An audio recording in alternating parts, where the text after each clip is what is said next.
ఆవు అర్థ సంపద, పాడి పరిశ్రమ, పాలు, పెరుగు అన్నీ ఆవు నుంచే కదండి. గో ఆధారిత వ్యవసాయం ఏకంగానే ఇక్కడ.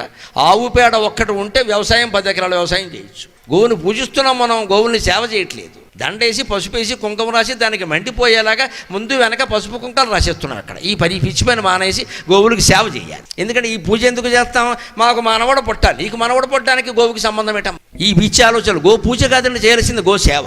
దానికి దోమలు కొట్టకుండా గోకాలి, గోమారం లేకుండా గోకాలి, గడ్డితో పొగ ఇయ్యాలి. అది తింటుంటే దూరంగా ఉండాలి. అవి తింటుంటే ఎవరన్నా ఉంటే తను, ముఖ్యంగా వాటి యజమాని ఉంటారు అలవాటు పడిన వాళ్ళు, అతను ఉంటే తింటాయి, లేకపోతే తినవు. పశువులకి వాళ్ళకి ఎంత అనుబంధం అంటే మహానుభావులు నిజంగా. వాళ్ళు యజమాని అన్నం తింటే తప్ప ఆ ఎద్దు గడ్డి తిందండి. నేను చూశాను స్వయంగా. అది మన తెలుగు సంస్కృతి. ఒక పశువు అన్నం తినాలంటే యజమాని ఉండాలండి అక్కడ, అంత అనుబంధం. ఇప్పుడు ఆయన గో సేవ చేస్తున్నాడు, ఆయన దానికి దండేసి పూజ చేయలేదు. ఇక్కడ పసుపు రాయలే, కుంకుమ, ఆయన కోరికలు ఏం లేవు. అది బాగుంటే చాలు. మనకి పిచ్చి కోరికలు, మనకి అది బాగుండం కాదు.